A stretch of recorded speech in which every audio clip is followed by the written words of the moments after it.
Muito bem, vamos dar início então ao nosso encontro de estudos para o Livro dos Espíritos dessa noite.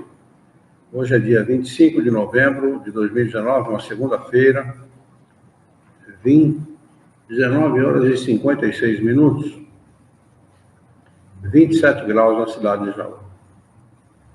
Nós estamos transmitindo nosso encontro de estudos diretamente da Associação Jauense de Estudos Espíritas, localizada na cidade de Jaú, estado de São Paulo, Brasil. Nós estamos transmitindo nosso encontro de estudos diretamente da Associação Jauense de Estudos Espíritas, localizada na cidade de Jaú, estado de São Paulo, Brasil. Paulo César entrou, está conosco pelo YouTube, está desejando uma boa noite. Nós estamos estudando do referido livro, capítulo 4º, Lei de Reprodução. O subtítulo é de número 4, Casamento e Celibato. A questão é de número 695. Para quem estiver pela internet, o livro é o Livro dos Espíritos, capítulo 4º, do livro 3, do livro 3º, As Leis Morais, Lei de Reprodução, subtítulo de número 4, Casamento e Celibato, questão 695. Kardec pergunta aos espíritos superiores o seguinte: o casamento, ou seja, a união permanente de dois seres, é contrária à lei da natureza? Resposta: é um progresso na marcha da humanidade. Questão 696. Qual seria o efeito da abolição do casamento sobre a sociedade humana? O retorno à vida dos animais. Tem alguns que ainda não sabem disso. Aí prega exatamente o inverso. O bom mesmo é não casar e tal. Vamos voltar a ser animal, né? Quem sabe a gente consegue transgredir a lei de Deus, regredindo para a condição animal. Ah, meu Deus do céu, esse mundo aqui não é para qualquer um, não.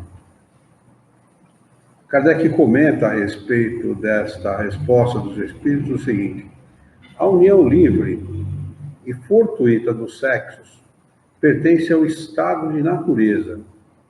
O casamento é um dos primeiros atos de progresso nas sociedades humanas, porque estabelece a solidariedade fraterna e se encontra entre todos os povos, embora nas mais diversas condições. A abolição do casamento seria, portanto, o retorno à infância da humanidade. Os espíritos vão mais longe, né? Exigem a vida dos animais. Quer dizer, é mais distante ainda do que a infância da humanidade, né? A humanidade, na sua infância, ainda é humana. Os espíritos dizem vida dos animais. Né? E colocaria o homem abaixo mesmo de alguns animais, que lhe dão o exemplo de uniões constantes. Por exemplo, as maritacas. Né? A maritaca elege seu parceiro, sua parceira, vivem como um casal e onde vai uma vai a outra. Eu sei que lá em casa está cheio de maritaca. Até comer fio de casa não é comer, tá, né? E a Denise Gonçalves está conosco também. Diz boa noite a todos. Boa noite para você também, Denise. E ela, onde vai um, está o outro. Os dois fazendo arruaça, mas estão juntos. Questão 697. Pergunta de Kardec aos espíritos superiores: a indissolubilidade absoluta do casamento pertence à lei natural ou apenas à lei humana? Resposta: é uma lei humana, muito contrária à lei natural. É interessante, né, essa resposta dos espíritos, né? Dá a impressão que eles estão se contradizendo, né? Porque a igreja coloca a indissolubilidade do casamento como uma questão fechada, né? O que Deus uniu, o homem não separa, né? E não é verdade isso não é verdade. Como é que uma mulher vai atorar um sujeito bêbado, agressivo, às vezes vagabundo, mal cheiroso, asqueroso, dentro de casa. Por que tem que aturar isso? Então, por que o homem tem que aturar uma mulher porca, mal cheirosa, que não faz nada dentro de casa, tudo sujo? Então, a gente estava comentando agora, ela vindo para cá, a gente tem uma senhora que a gente sempre, ela passa sempre pelo carro, e ela é alcoólatra, coitada. E aí ela estava falando, o marido pegou as crianças e foi embora, levou as crianças embora. Ela tem casa, tem tudo, mas ela vive sozinha dentro da casa. Eu falei, cara, tá a cara, né? Enche o caco de pinga, chega em casa, vai fazer o quê? E para encher o caco de pinga, ela tem que sair de casa, tem que ir para o bar, porque normalmente cachaceiro gosta de bar, né? Aí larga as crianças sozinhas, volta, não faz nada, porque está encaixaçada, vai fazer o quê? Tá certo, o marido fez o certo, né? Antes só do que mal acompanhada, né? E leva as crianças embora para não dar mau exemplo, né? Porque a primeira coisa que uma pessoa como essa dá é mau exemplo. Só minha tia, né? Hã? Só minha tia mesmo. Ah, mas a sua tia é uma santa, ela foi direto para Júpiter, sem escala de botina e tudo. Se ela quisesse comer, ela tinha que trabalhar e sustentar os filhos, e limpar a casa e ainda adorava o marido aí. É a verdadeira Amélia. Aquela era a Amélia. Bom, tinha muito, né? Antigamente, né? Tinha muito esse negócio de Amélia, né? A mulher apanhava quieta e tal, mas é contra a lei natural. Eles completam a pergunta dizendo assim, mas os homens podem modificar as suas leis. Somente as naturais são imutáveis. É verdade mesmo. Questão 698. O celibato voluntário é um estado de perfeição meritório aos olhos de Deus? O celibato não quer dizer castidade, né? Celibato é um voto de que a pessoa não vai casar. Mas ele não precisa ser casto, ou seja, ele pode ter relações sexuais, né? E aí que se apegam os pedófilos da Igreja Católica, né? Para cometer esses absurdos que eles fizeram no mundo inteiro contra as mulheres e contra as crianças, né? E eles perguntam, o celibato não é um sacrifício? Não. O celibato voluntário é um estado de perfeição meritório aos olhos de Deus? Respondem não. E os que vivem assim, por egoísmo, desagradam a Deus e enganam a todos. É verdade mesmo. Eu conheci dois irmãos judeus, não, eles eram árabes. E eles eram celibatários, mas os dois eram feios demais, né? Que não ia casar nem que não fosse. O bicho era feio demais. Eles eram feios pra caramba. Então eles eram míopes, eu lembro muito bem desse fato. Eu tinha uns 14, 15 anos de idade. E ali na Rua dos Italianos, quando não estava frio, porque quando estava frio, subia um vento do Rio Tietê, que é a Rua dos Italianos, Goiânia, acaba tudo no Rio Tietê. E é uma rua reta, né? Retinha assim. Então, quando o vento sai de lá do rio, sobe aquela Rua dos Italianos, que parece um facão, vem cortando tudo. Então, se você não se abrigar em algum lugar, você morre congelado. Então, quando estava calor, eles ficavam na beira na porta das lojas, que estavam fechadas, gente, 7 horas da manhã, a gente entrava às 8, mas chegava às 15 para 7 horas, né? Lá, que era meio longe de casa, então tinha que ir de ônibus, tocava ali mais cedo. E a gente, cansei de ver, a gente ia no bar tomar um café, quando passava, estava ele sentado, o mais velho principalmente, às vezes os dois, mas o mais velho principalmente. Eles compravam o Estadão, tinha bem na esquina, tinha uma barraca de jornal. Então eles vinham ali, sentavam, eles ficavam assim, ó. De jeito, não estou mentindo, não. Eles eram míopes, mas eram míopes, eles eram tríopes, né? Porque cego mesmo. E a gente chegava perto deles e perguntava, meu tio cansava de fazer isso só para dar risada. Como é que estão as notícias de hoje? Eles falavam assim, matamos 3 judeus. Não, desculpa, matamos não, morremos. Morremos 3 judeus. Falavam, matamos, nem... Então ele comprava o Estadão era um troço dessa grossura assim, ele ia só na página que vinha notícias internacionais para saber quantos árabes tinham matado de judeu. Então, nós morremos tantos judeus. E eles eram celibatários.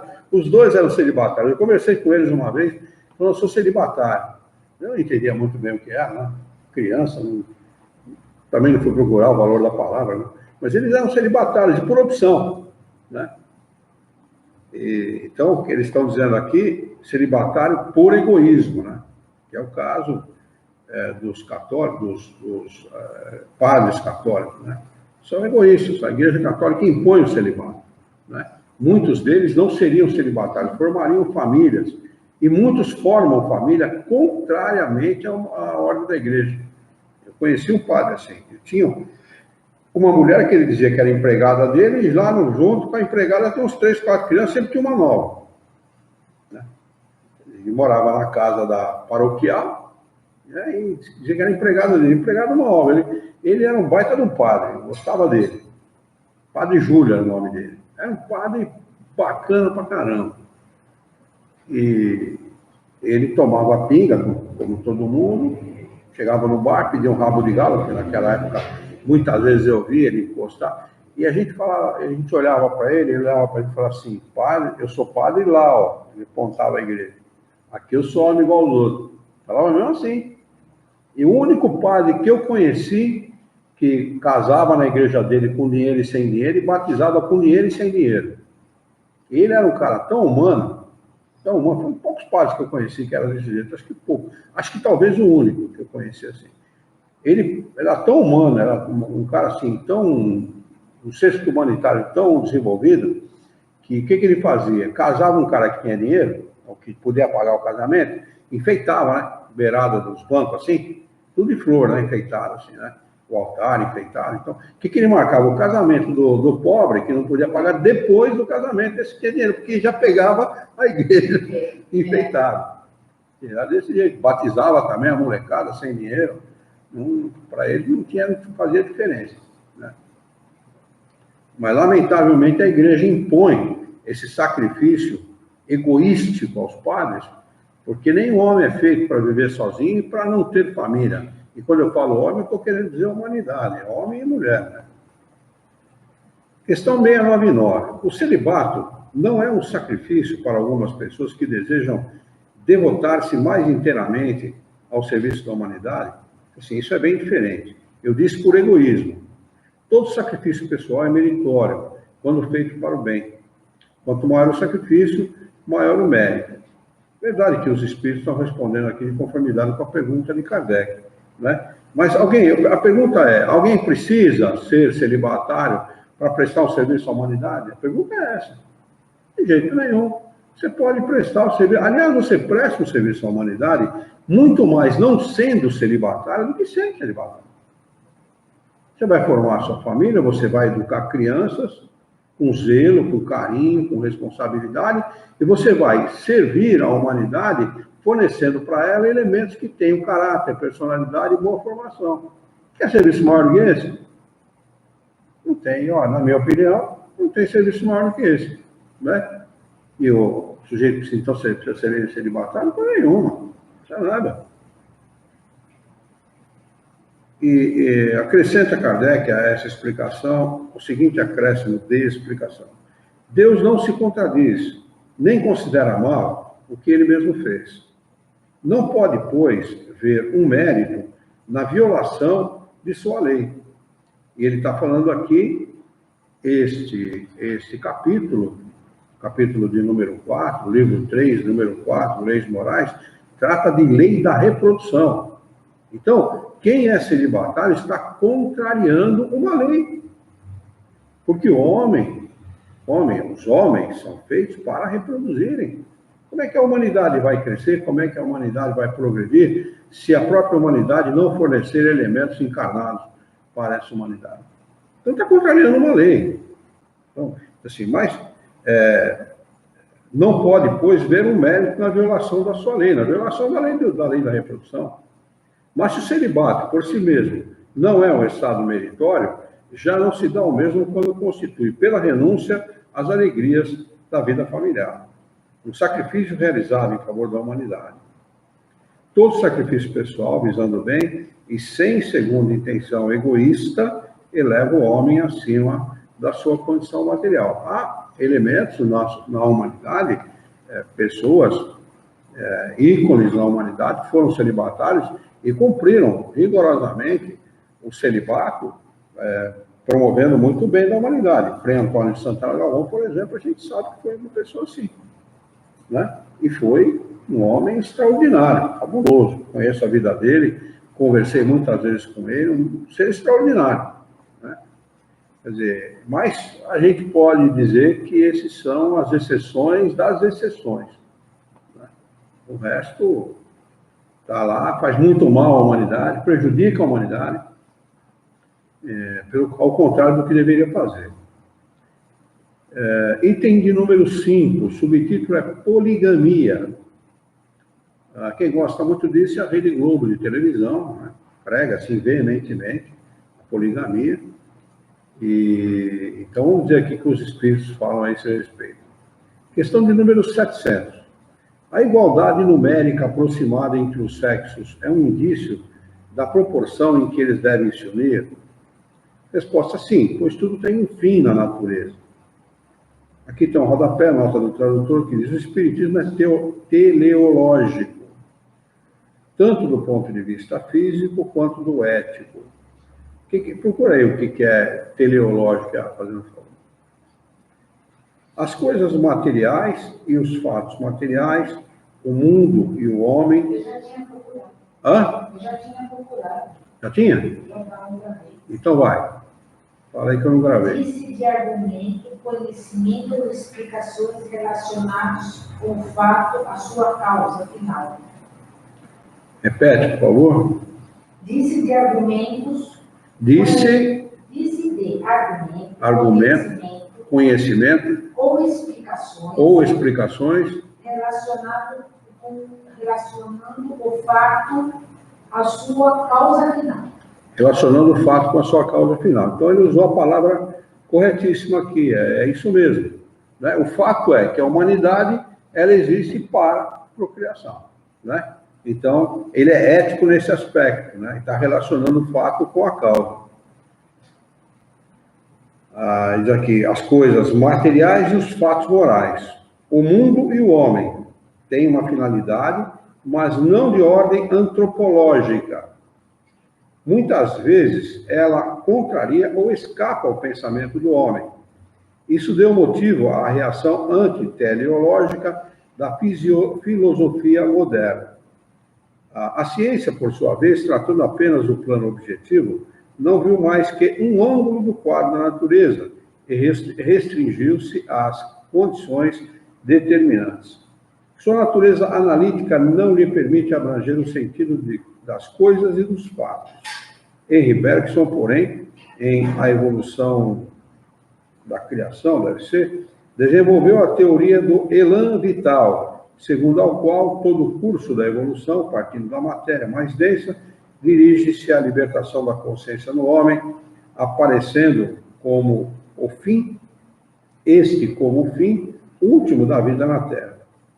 Essa é a tese espírita da evolução, até os limites da vida terrena. Mas o espiritismo vai além, admitindo a escala dos mundos, através da qual a evolução se processa no infinito, sempre com a finalidade da perfeição. Perfeição relativa, né? Digo-se de passagem.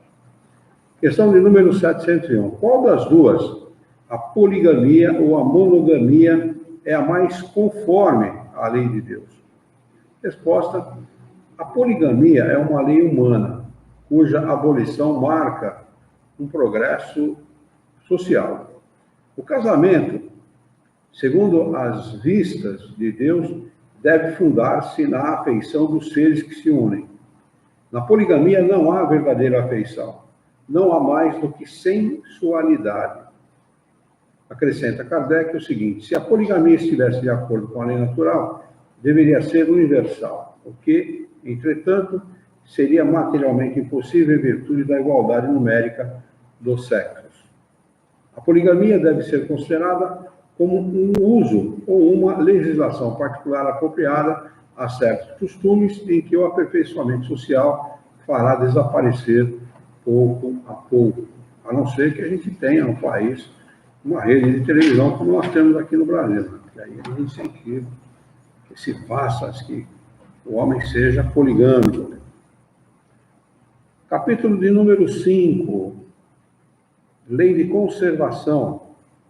Item 1. Alguém tem alguma coisa para dizer isso que a gente acabou de estudar? Não. Lei de conservação, item 1, instinto de conservação.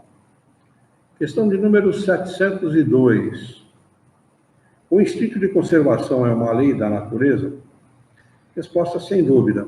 Todos os seres vivos o possuem, qualquer que seja o seu grau de inteligência. Em uns é puramente mecânico, e noutros é racional. 703. Pergunta: com que fim Deus concedeu a todos os seres vivos o instinto de conservação?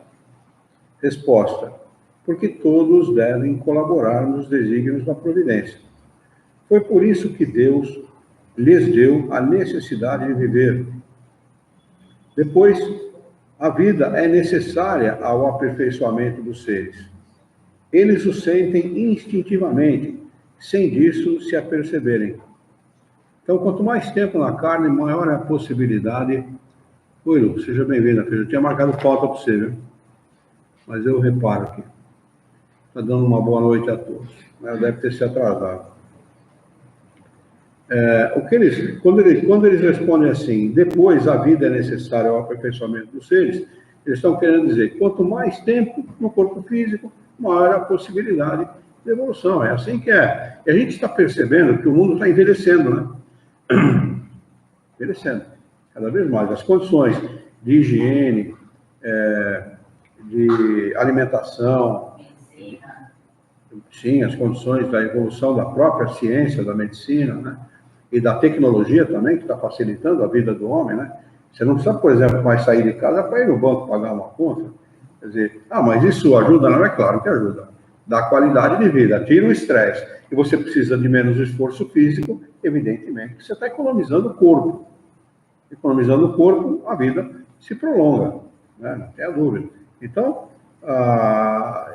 daqui não muito tempo, fazer 100 anos vai ser uma coisa bastante natural, bastante disseminado na sociedade. Hoje já se vê muita gente, né, com 80. Tem um primo meu que está com 83, eu nunca esperava chegar nessa idade. E olha que bagunçou até... Então, esse primo está com 83. Era briguento, era rabugento, brigava com todo mundo. Mas é tal negócio, né? O corpo, a gente também não sabe em que condições chegou nos 83, também tem isso, né? Precisa ter qualidade de vida, né? Só fazer 83 anos de idade, né? Mas as pessoas estão chegando, está se aumentando a longevidade com qualidade de vida. No Japão, por exemplo, 100 anos, 110, está muito comum, né? Eles se alimentam muito de vegetais também, de peixe, né? Então a alimentação deles é diferente da nossa. Então, em Júpiter, por exemplo, segundo as pesquisas espíritas, lá 700, 800 anos se vive no corpo, mas o corpo é completamente diferente do nosso, né? Um corpo muito mais sutil, né? E com tarefas diferentes das nossas e tal, né? Eles não têm tarefas brutas, né? Como nós aqui. Mas, de qualquer maneira, nós vamos estar mais tempo, com certeza, no corpo, cada vez mais. Questão de número 705. Pergunta de Kardec: por que a Terra nem sempre produz bastante para fornecer o necessário ao homem? Kardec fez essa pergunta um pouco antes do nosso tempo, né? 168 anos, se não me falha a memória, 169. E o que progrediu a tecnologia de lá para cá, né? Progrediu, colhedeiras, plantadeiras, a parte de adubação da terra, de tratamento da terra, de conservação da terra, né? O homem fez evoluir muito. Só o Brasil é considerado o celeiro do mundo, né? Exatamente por essa razão. E nós usamos apenas 8% das nossas terras agricultáveis, né? Então, era uma pergunta própria para a época, né? Hoje, talvez Kardec não fizesse mais essa pergunta, ou fizesse essa pergunta de maneira diferente, né? Por que há tanta fome com tanto alimento produzido no mundo?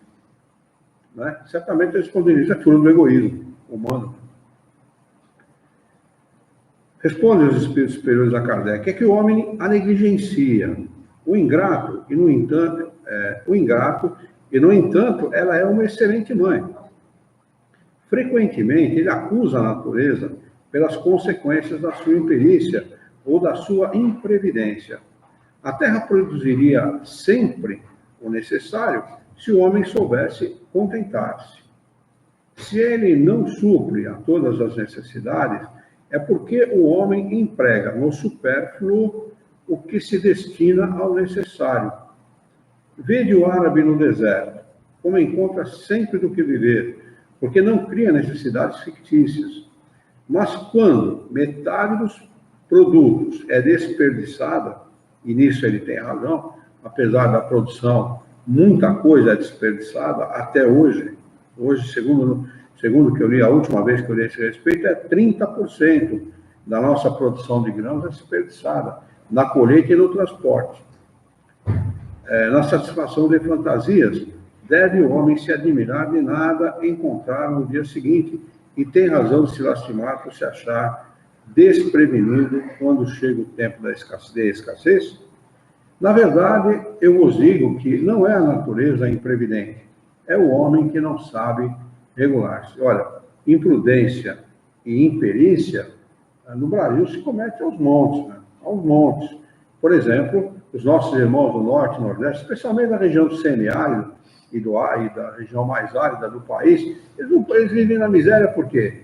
Com tanta água no subsolo, e o governo Bolsonaro está provando isso, tem água no subsolo à vontade, e ele está investindo pesadamente em poços artesianos, fornecendo água para aquela gente, água potável para plantar, para beber, para se banhar, para tudo, com tanta água no subsolo, aquelas pessoas passando necessidade. E o nosso país tem 500 anos de existência, já devia ter resolvido isso há muito tempo. Há muito tempo. Esses nossos irmãos não precisariam estar passando tanta fome e tanta miséria. E ainda há fome e miséria, muita fome e muita miséria no norte e nordeste do país. Né? Meu pai viajava para aqueles lados, ele contava para mim, até com uma certa tristeza, e eu ficava imaginando aquele quadro, eu não conseguia... ficava muito triste só de imaginar. Ele falava assim, que uma vez ele parou no posto de gasolina para abastecer o carro, e uma senhora e um homem chegaram perto dele com uma menininha, mirradinha, e ele apontou minha filha tinha uns 7, 8 anos, mas sempre foram bem criadas, bem alimentadas, então era fortinha, já tinha uma certa estatura já. Mais ou menos parecida com a sua filha, assim, só que tinha 9 anos de idade. A minha filha na época tinha uns 6 por aí. Falou, moço, o senhor não quer levar essa menina para o senhor, para São Paulo, porque viram placa de São Paulo, né? Essa menina, ela sabe passar, sabe cozinhar, sabe limpar e ainda serve para ir para a cama com o senhor. Desse jeito. Eu fiquei imaginando, sabe o que significa para um pai e para uma mãe fazer isso com o filho, em troca de ter uma boca a menos em casa para comer? Essa é a miséria que vive o nosso povo lá no Norte e no Nordeste, por egoísmo do Sudeste, que nós deveríamos ter exigido dos nossos representantes no governo, que fizessem por aquele povo o que já deveria ter sido feito há muito tempo.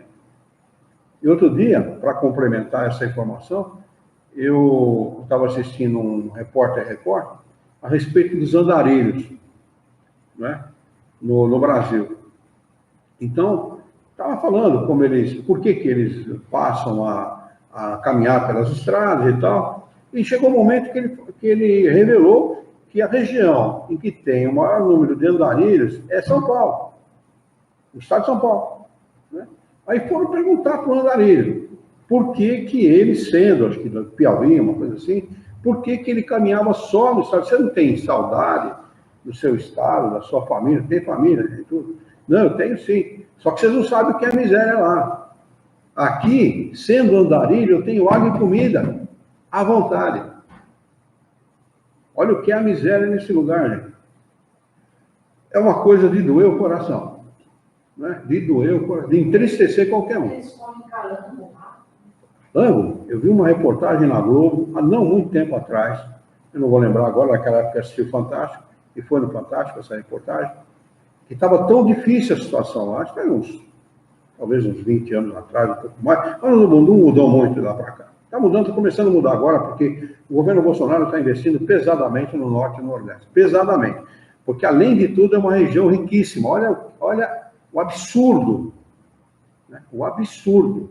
Norte e Nordeste são regiões riquíssimas em minério, ouro, pedras preciosas, vários tipos de metais nobres.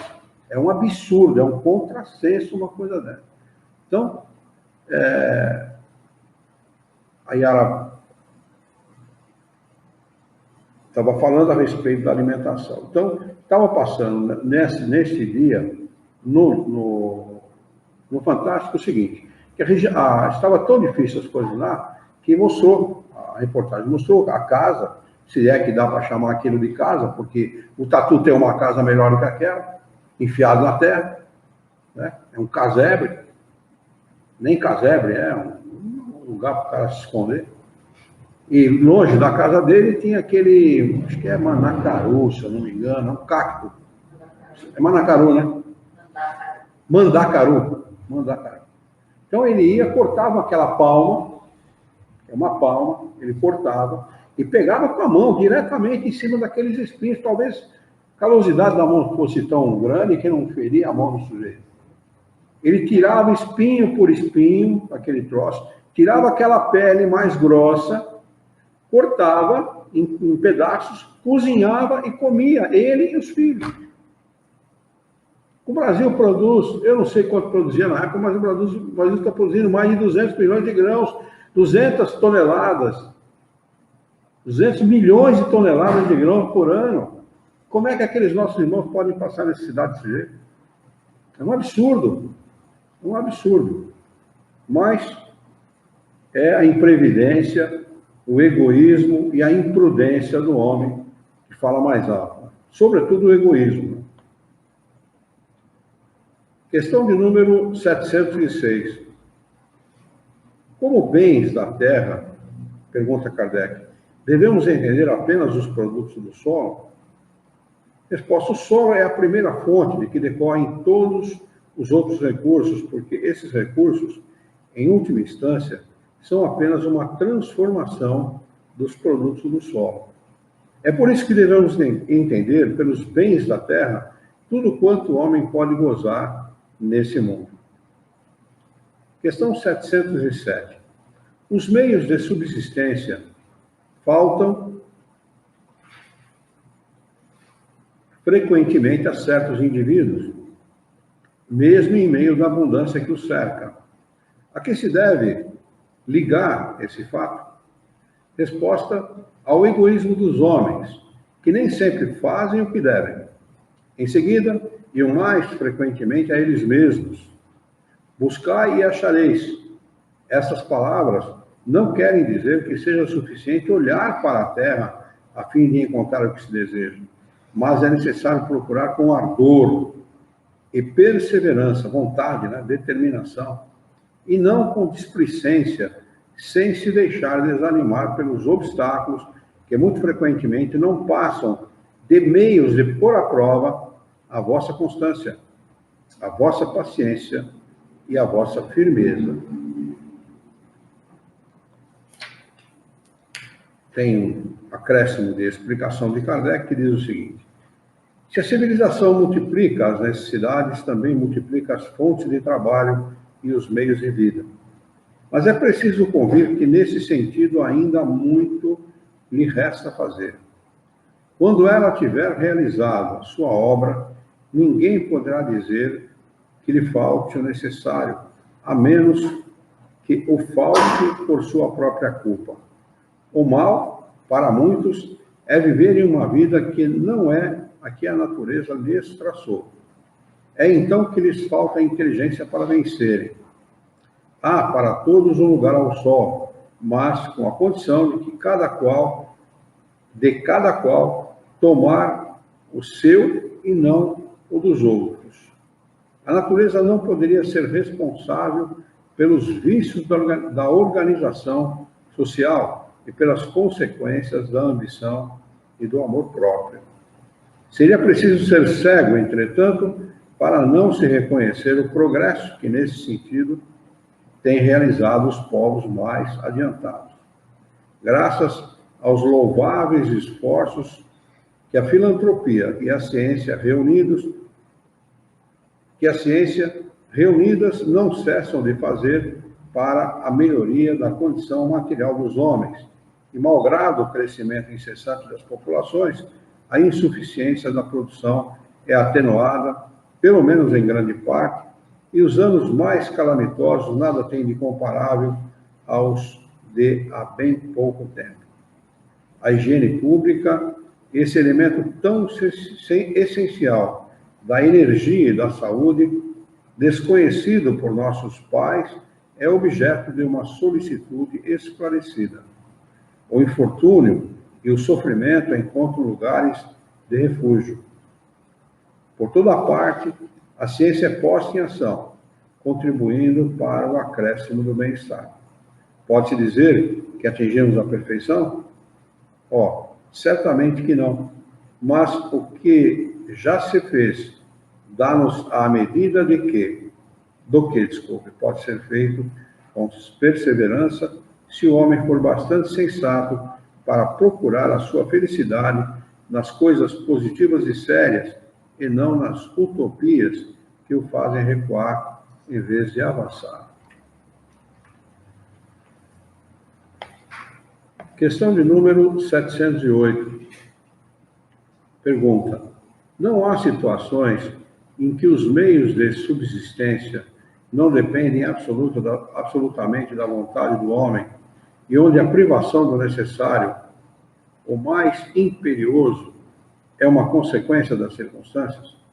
Resposta: é uma prova frequentemente cruel que o homem deve sofrer e a qual sabia que seria exposto.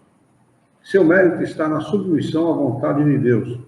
Se a sua inteligência não lhe fornece algum meio de sair da dificuldade, se a morte deve atingi-lo, ele deverá submeter-se sem lamentar, pensando que a hora da verdadeira liberdade chegou e que o desespero do momento final pode fazê-lo perder o fruto de sua resignação. Ele está falando aqui a respeito disso, né, que o homem precisa ser determinado na busca da sua subsistência, etc. Eu vi uma vez uma reportagem, num desses canais, acho que era, não sei se era, como é que é o nome? National Geographic, qualquer um desses que falam muito sobre natureza. Então, o sujeito no deserto, ele optou, era um cara dos Estados Unidos, ele optou por morar no deserto. Então ele estava aprendendo com gente da localidade como encontrar alimento. Acreditem vocês se quiser. O nativo desses locais encontra alimento na areia. Vocês acreditam nisso? Eu vi aquilo e falei, como o homem, olha, aonde vai, qual é o grau de inteligência, de sagacidade dos homens? A gente não sabe. Então eu pude descobrir ainda. Porque o sujeito ele ia na areia, ele falava, tá vendo? Ó, tá vendo? Olha lá, olha lá. E ia lá e pegava um bichinho. E aquele bichinho, uma espécie de um inseto que dá na areia, ele é altamente rico em proteína. Altamente rico em proteína. Então, o alimento existe. É uma questão também do sujeito se predispor a buscar e procurar sobreviver de alguma maneira. Né? Para a gente, né, seria uma coisa absurda, porque a gente tem alimento em abundância. A gente em casa fica pensando no que vai comer. Né? Não é quanto vai comer, é o que vai comer. E fome a gente não sente, a gente tem apetite, né? Mais por conta do relógio do que por outra coisa. Né? Na verdade, não. A gente não tem fome, nem sabe o que é isso. Questão de número 709. Pergunta de Kardec. Aqueles que em situações críticas se viram obrigados a sacrificar os semelhantes para matar a fome, cometendo com isso um crime? Se houver crime, é ele atenuado pela necessidade de viver que o instinto de conservação lhes dá? Resposta: já respondi ao dizer que há mais mérito em sofrer todas as provas da vida com abnegação e coragem. Há homicídio e crime de lesa natureza que deve ser duplamente punido. É triste, né? É triste. E aquele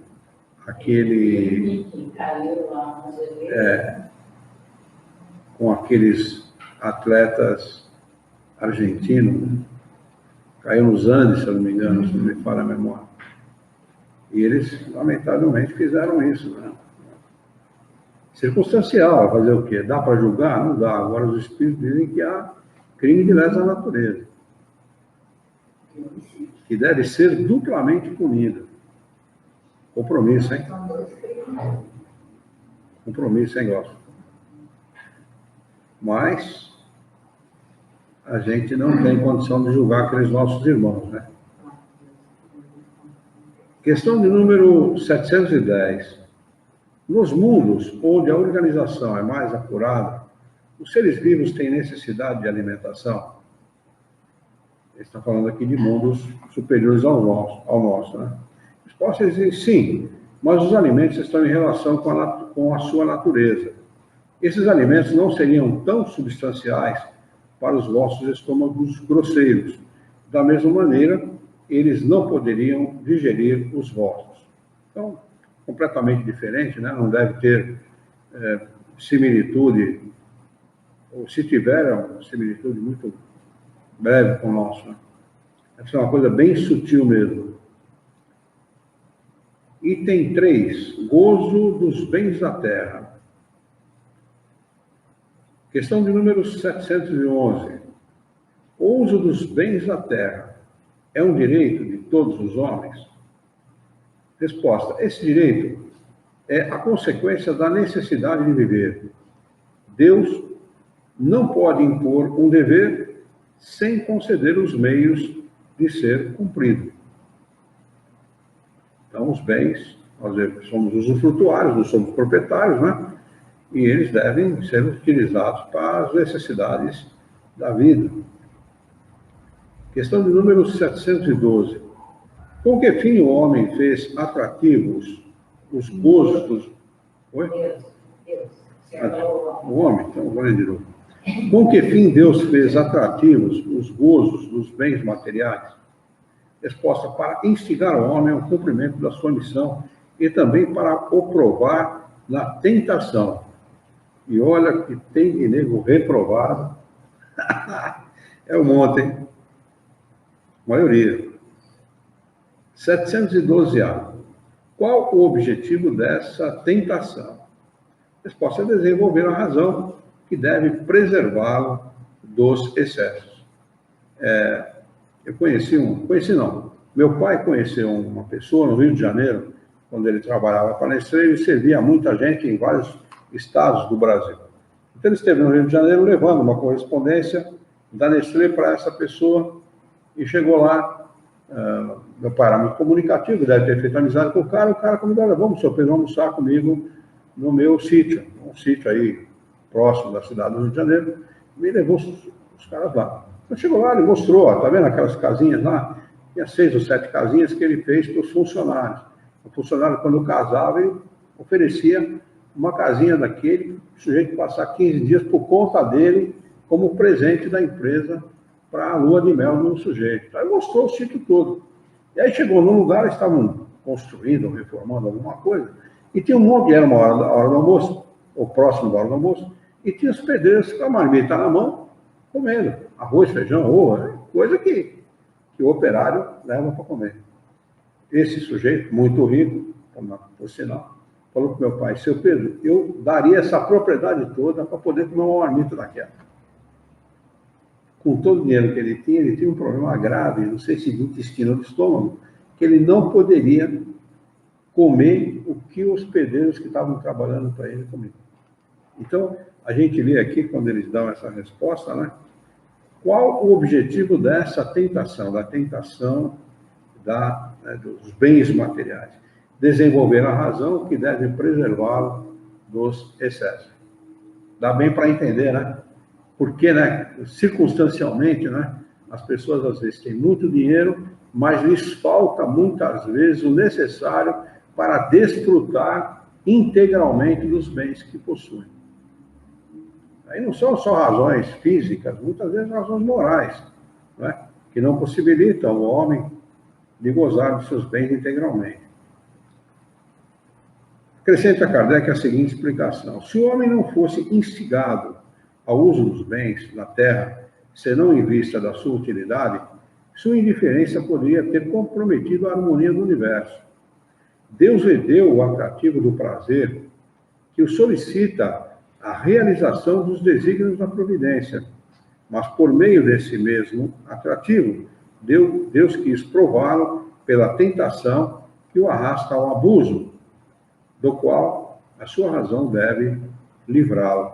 Está passando, a propósito dessa explicação de Kardec, não sei se vocês estão acompanhando, no History, está passando todo domingo a história da alimentação nos Estados Unidos. Estão acompanhando? Extraordinário. Extraordinário. Como surgiram, por exemplo, o chocolate Hershey, esse que a gente compra no mercado, conta a história do Hershey, que veio da Inglaterra, se não me engano, ou da Suíça, né? Acho que foi na Inglaterra. Veio da Inglaterra, lá ele fazia chocolate, mas nos Estados Unidos ninguém fazia chocolate ao leite.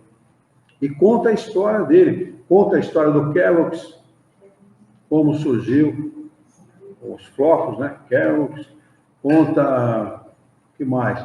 A história da invenção do ketchup, por exemplo, tudo gerado, tudo criado nos Estados Unidos da América do Norte. Né? E é muito interessante como o homem é instigado à conquista dos bens materiais e, ao mesmo tempo, ele é levado e ele, de certa forma, ele é obrigado a colaborar com a harmonia do universo. Né? Porque, veja, são criações da década de 20, da década de 10, da década de 20, de 30, que estão aí, que servem à humanidade há 50, 60, 70 anos servindo à humanidade. Né? Até hoje, a gente se utiliza desses alimentos. Né? O primeiro a criar o chocolate no mundo foi o Henri Nestlé. Foi o primeiro a criar o chocolate na Suíça. Depois virou essa empresa que a gente sabe o que é. Né? Então, é muito interessante essa explicação. E quando ele fala, não dá muito, se a gente não tiver um conhecimento mais amplo das coisas, a gente não entende muito bem. Né? Diz assim, Deus lhe deu o atrativo do prazer que o solicita a realização dos desígnios da providência. Então, está nos desígnios da providência a evolução, por exemplo, da alimentação do homem. E essa evolução da alimentação do homem vai levar o homem a buscar alimentações cada vez mais sadias, para que o homem tenha cada vez mais longevidade, para que o nosso mundo possa passar, por exemplo, não daqui a muito tempo, talvez 1000 anos, 2000, não sei quanto, ao mundo de regeneração. Não é? Certamente, porque amplia-se a capacidade de viver do homem, né? Amplia-se as necessidades e o homem vai ter que agir cada vez ética e moralmente melhor para ele poder viver mais e melhor, né? Forçando o homem a colaborar com as necessidades do próprio homem. Questão de número 7. Isso é uma das coisas, né? Já passou uma temporada sobre, por exemplo, os grandes construtores. Os homens que fizeram as grandes obras nos Estados Unidos, por exemplo, aquela Transcontinental Highway, aquela empresa de ferroviária que cruzou os Estados Unidos da América do Norte todinho, vai de leste a oeste, né? Todinho, cruza os Estados Unidos todinho. Aquilo mudou a história dos Estados Unidos. Né? Conta a história do sujeito que criou essa ferrovia, conta a história dos grandes construtores que construíram prédios nos Estados Unidos. Foi muito bacana aquele seriado. Agora está contando a história da alimentação. Estou fazendo propaganda no canal, não. Mas é que é legal a gente saber, né? Contou também, por exemplo, dos grandes nomes do Brasil. Os grandes empresários brasileiros, Matarazzo, Francesco Matarazzo, né? O Conde Matarazzo, falou do Barão do Rio Branco, mais outros que eu não me lembro agora, muito bacana também de conhecer aquela história. O Matarazzo, por exemplo, vendia banha, de porta em porta, nos mercados, até virar o que ele virou, Conde Francesco Matarazzo, né? Um cara de uma sagacidade, de uma inteligência, de uma capacidade fora do comum, né? Um cara extraordinário. É bacana da gente conhecer essa história, a gente vai ampliando a visão da gente a respeito dos acontecimentos, né? Eu disse, quem tiver a oportunidade de assistir o filme Fome de Poder, retrata a história do McDonald's, interessante demais. Eu já assisti esse filme. Como deu início a história do McDonald's, da lanchonete McDonald's. É muito bacana. O cara vendia, se não me falha a memória, o cara vendia um liquidificador industrial. Então ele levava os liquidificadores no restaurante e tal, e ele tentava vender, só que ele não conseguia vender. E daí ele criou essa ideia de fazer lanchonetes que fizessem lanche rápido e barato para as pessoas, quando surgiu o McDonald's. Se tornou um dos caras mais ricos do mundo. Na realidade, ele toma o negócio de um outro cara e amplia o negócio, né? Para variar, né? Era um brasileiro junto, né? A brasileira é bonzinho. Não, o brasileiro foi no que eu ouvi, o brasileiro foi passado para trás, né? Passado para trás por quê? Se eu não me engano, o cara que hoje é dono, que passou de para trás. Então, passado para trás porque Confiou. Em outra vida... Talvez, pode ser, vai saber. Ou então, nessa vida, o cara que é dono hoje criou um débito para esse cara. E nem sempre é débito da gente, viu? Nem sempre. Eu tive um fato na minha vida, junto com 3 companheiros, que eram meus sócios, e deu uma zebra lá, a gente separou a sociedade. E eu perguntei para o espírito, eu nem me perguntei, eu falei assim, se eu estava em débito com ele, já está pago. Ele falou, não, quem estava em débito era eles com você. Então, olha que interessante. Nem sempre as coisas acontecem por débito de um ou do outro, né? E se ele estava em débito comigo, o débito ampliou, né? Se existia um débito, esse débito foi ampliado, não foi pago, né? Quer dizer, quem assumiu o compromisso, eu não assumindo, para mim está ótimo. Mas vamos lá. Questão de número 713. Os gozos têm limites traçados pela natureza? Resposta sim, para nos mostrar o termo do necessário. Mas, pelos vossos excessos, chegais até o aborrecimento e com isso vos punis a vós mesmos. Questão de número 714. Que pensar do homem que procura nos excessos de toda espécie um refinamento dos seus gozos? Resposta: pobre criatura que devemos lastimar e não invejar, porque está bem próxima da morte. Da morte moral, né? Pode não ser da morte física, mas da morte moral com certeza, né? Eles levam as futilidades a um tal patamar, a uma tal situação, que são tão fúteis, que eu acho que não conseguem conversar 2 palavras de coisa séria, de tanta futilidade que carregam em si, né? Questão de número 714A. É da morte física ou da morte moral de que ele se aproxima? De uma e de outra, é claro, né? Ele se aproxima primeiro da morte moral e depois da morte física, porque comete excesso, busca refinamento. Agora surgiu uma nova onda aí, para eliminar a gordura localizada, e o sujeito se injeta, falou o nome do remédio lá. É um remédio que vende. A aplicação é 3 ampolas, a própria pessoa se aplica, para não ter que pagar médico, né, para não ficar caro, a própria pessoa acaba se aplicando. E vende na internet, diz que é $10, uma coisa assim, vem as 3 ampolas e vem o aplicador e tal. Então, estava falando lá, a Anvisa proibiu esse remédio aqui no Brasil. Esse remédio simplesmente dá câncer, dá abscesso, dá inflamação no mais alto grau, onde a pessoa... Quer dizer, a pessoa vai atrás Você quer eliminar a gordura? Você tem dois caminhos, né? Ou morre, porque elimina de uma vez, ou então vai fazer exercício, pô. Né? Vai na academia, faz exercício, né? Que você resolve a parada. Agora, qual o problema? Eu lembro que na década de 40, mais ou menos, eu não vivia nessa época, mas eu comecei a receber, como eu comecei a receber informação, já comecei a atinar para as informações já na década de 50, 50 e pouco, antes do final da década de 50, a gente via antigamente as propagandas, eram, por exemplo, se colocava dois caras numa propaganda, um bem-sucedido e um mal-sucedido. O mal-sucedido era magro, o bem-sucedido era gordo. Duas mulheres numa propaganda, uma muito bela e uma muito feia. A feia era magra. E a bela era uma mulher rechonchuda, de linhas redondas. Né?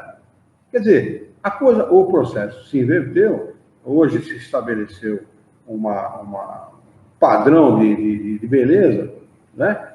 Que chega a tal ponto, é tamanho o absurdo que eles cometem, que existem modelos que tem que caber dentro do vestido. E não o vestido caber no modelo. É tal o absurdo que se comete em nome da...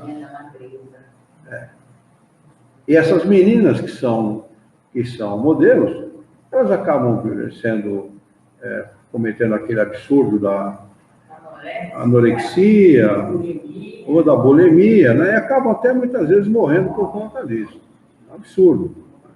Ali onde eu morava, na Carreiras, eu conheci, a moça eu não conheci, mas eu conheci o namorado dela, que era filho de uma amiga minha. Anorexia. Anorexia é aquela doença que a pessoa se enxerga gorda, não é isso? Ela olha no espelho e se vê, ou é a bulimia? Não, aí eu acho que não é questão de você se enxergar. A pessoa acha gorda, mas é porque tem uma doença que chama dismorfia, como foi por ela. Que a pessoa se olha no espelho e se vê diferente do que ela é. Mas na anorexia, a pessoa acha que é gorda. É isso mesmo. E começa a... Isso mesmo. Ela come e regurgita. Ela provoca o vômito. Né? E a anoréxica é que é mais grave ainda, porque ela não come, ela não se alimenta. Mesmo forçada, ela não se alimenta. Absurdo total. Né? Não tem nada, a felicidade não tem nada a ver com isso. Não é pelo fato da pessoa ser gorda ou magro que ela é feliz ou infeliz. Ela pode ser infeliz magro e infeliz gordo, ou vice-versa. Depende disso. Então, são absurdos cometidos pela nossa sociedade egoísta.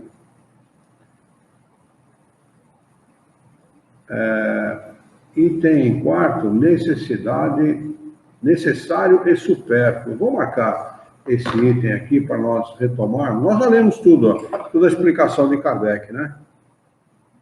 Não lemos não. Faltou sim. Vamos acabar de ler então para a gente encerrar. O homem que procura nos excessos de toda espécie, no refinamento dos gozos, coloca-se abaixo dos animais, porque esses sabem limitar-se à satisfação de suas necessidades. Ele abdica da razão que Deus lhe deu para a guia, e quanto maiores forem os seus excessos, maior é o império que concede a sua natureza animal sobre a espiritual. As doenças, a decadência, a própria morte, que são a consequência do abuso, são também a punição da transgressão da lei de Deus. Então, item quarto, vou marcar com a data de hoje. Hoje é dia 25/11/19, para nós retomarmos na próxima segunda-feira. Alguma pergunta? Alguém quer acrescentar alguma coisa? O filme que ela nos sugeriu é Fome de Poder. Se eu não me engano, tem na Netflix, viu? Se não me falha a memória. A Bela está presente, eu não tinha colocado presença para ela, e a Lu presente também.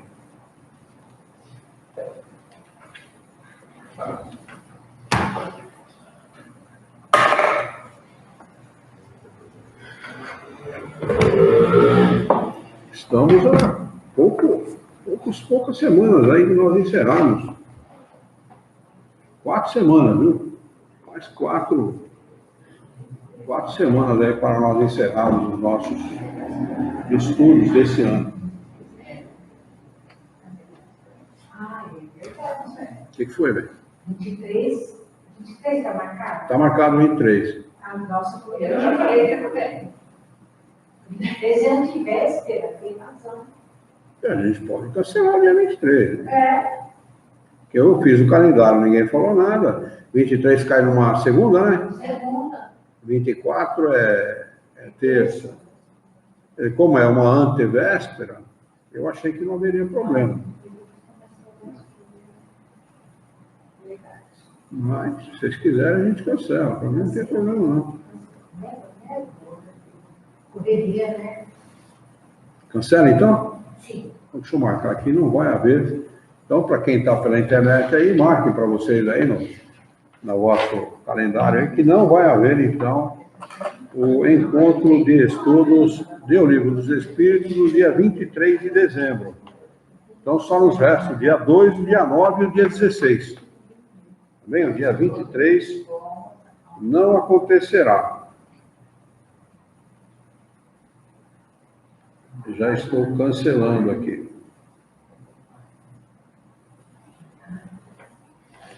Eu só quero aproveitar, e eu não sei se todos estão sabendo, acredito que sim, nós devemos começar o ano que vem uma rádio web aqui na casa.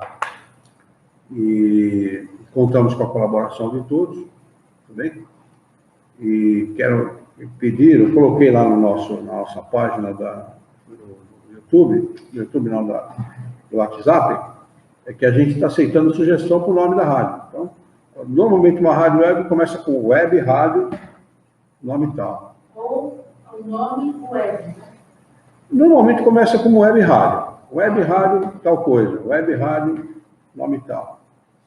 Então, vão pensando aí que os espíritos vão sugerir alguma coisa sugestiva, porque a Berna sugeriu Kardec, mas Kardec, o que deve ter de web rádio Kardec, deve ser uma enormidade, né? Então, a gente pode pôr cultura espírita, alguma coisa assim, mais sugestiva, né? Mais que chame mais a atenção das pessoas. Eu tinha falado que você falou, nossa, que é isso que eu tinha falado? Não lembro o nome. Olha, eu tenho tanta sugestão. Deu. Então, vai pensando, uma hora surge. Então, todos que estão pela internet aí, que estão convidados a participar, e sugerir nome para a nossa web rádio. Podemos encerrar, então?